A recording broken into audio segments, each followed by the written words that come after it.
In terms of using conventions typical to the horror and thriller movie genres, our media project Tome uses a dark blue filter over most of the film to create a night-like look.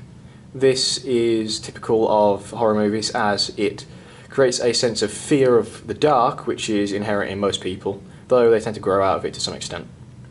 We also kept the protagonist alone for most of the film, creating a sense of isolation, both for the protagonist and the viewer as they self-insert through the main character.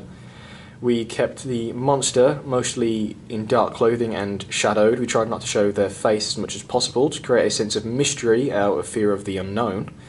We kept things incredibly tense and used narrow spaces to do this for the most part, at least in the hallway of the inside section of the film, as these narrow spaces at least can create a sense of claustrophobia in the viewer and in, of course, through the protagonist self-inserting, as I said.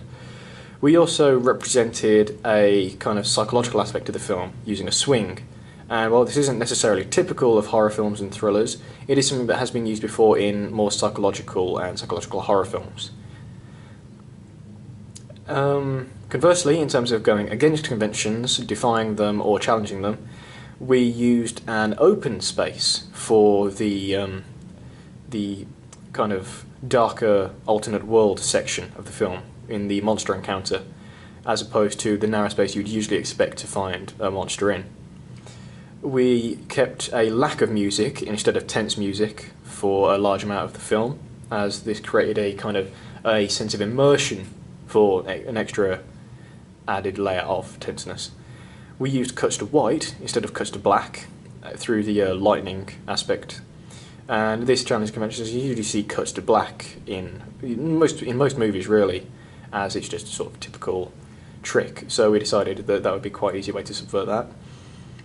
And we also used a very straightforward encounter with the monster. As I said before, it's in the open space. The monster is walking straight towards the person, and for the most part the person can see what the monster is, even though it is a shape shrouded in shadows. And this kind of challenges the conventions of the horror film genre, as the monsters tend to be very kind of ambiguous, or they aren't usually seen up close.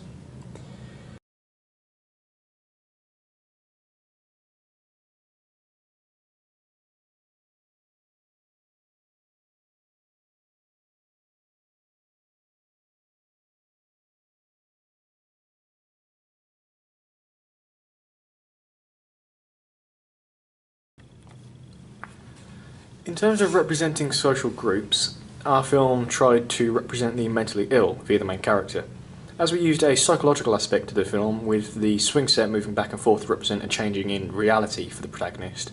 This is actually representative of the protagonist's mental state, as he switches between perceiving reality properly and perceiving it in a distorted, confused way. The closest thing this would probably be to in reality is some manner of schizophrenia. And this movie represents them in a way that is supposed to kind of like give the viewer a way to see how scary something like that might be, and to try and challenge the stigma against such a mental illness.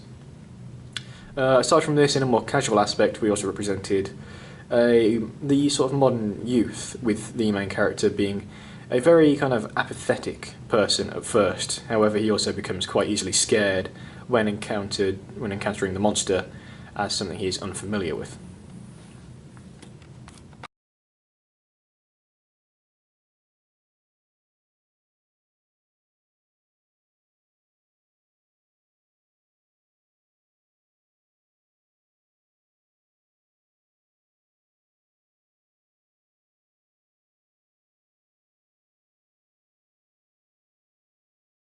Our media product was a low-budget psychological thriller. With it being Trump Card Studios' first film, the product is aimed to make a small amount of profit and begin to generate a base for the studio and the upcoming films that are planned for the future. This is why New Market Films would be an ideal company, as many low-budget films have been distributed by them, and some of these films have fit into the genre of our project.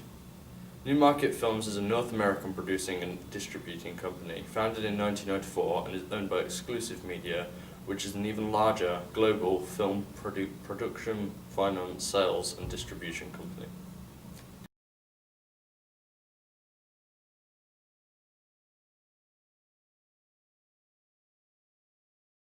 We decided to aim the project at a broad audience that encompasses all genders, classes, ethnicities and social grades.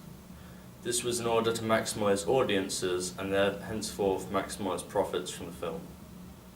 The only limitation of audience that is in place is the age rating that the film would be applied to. According to the BBFC, British Board of Film Classification, the media project being developed would be classified as a 12/12A, due to the stereotypical thriller horror films being shown without. The film will also include various psychological aspects that may be frightening and disturbing to younger children. In response to this, children were never intended to be a major part of the audience we were trying to reach, as that aspect limits the conventions we could put into place from the thriller and horror genres.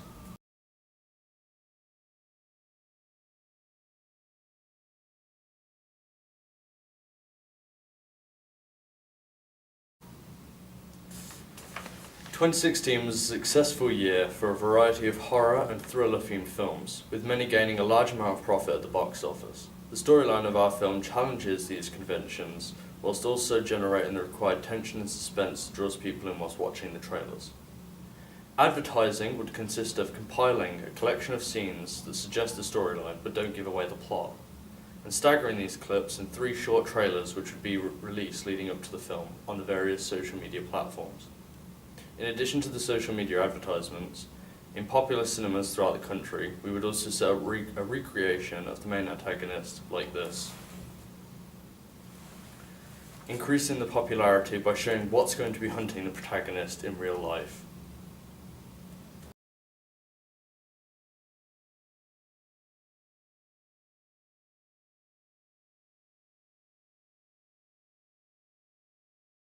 While making this product, we used many different forms of technology that we have never used before, such as the Sony HD cameras, Adobe Premiere, After Effects, and blogs using Moodle.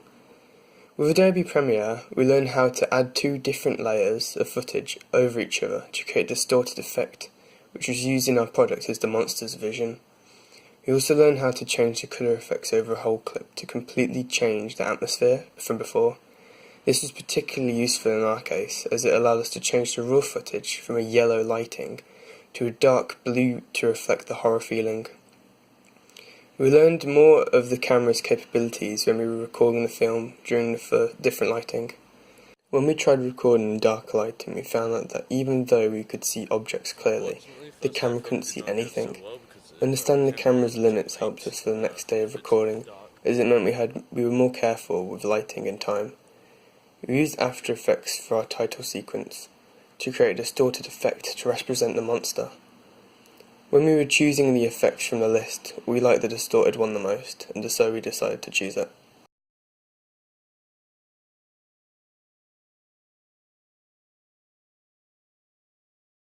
We learned how to upload our finished essays to our blog and embedded videos too, such as our preliminary task. One of the things I've learned is that working as a group is key and is very important to communicate. While making this film, we communicated more compared to the preliminary task, as we talked outside of lessons and even created a group chat so that we could tell each other what we were doing.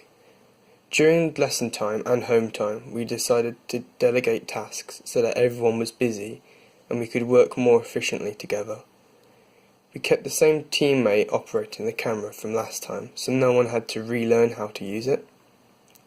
We successfully incorporated several match-on actions and followed the 180-degree rule, which was all thanks to the preliminary task as practice. Our preliminary task helped us in the end, as we learned many new skills and were able to apply them into a new film. I think that compared to our preliminary task, our full product is better and smoother, as we've gained the knowledge to improve.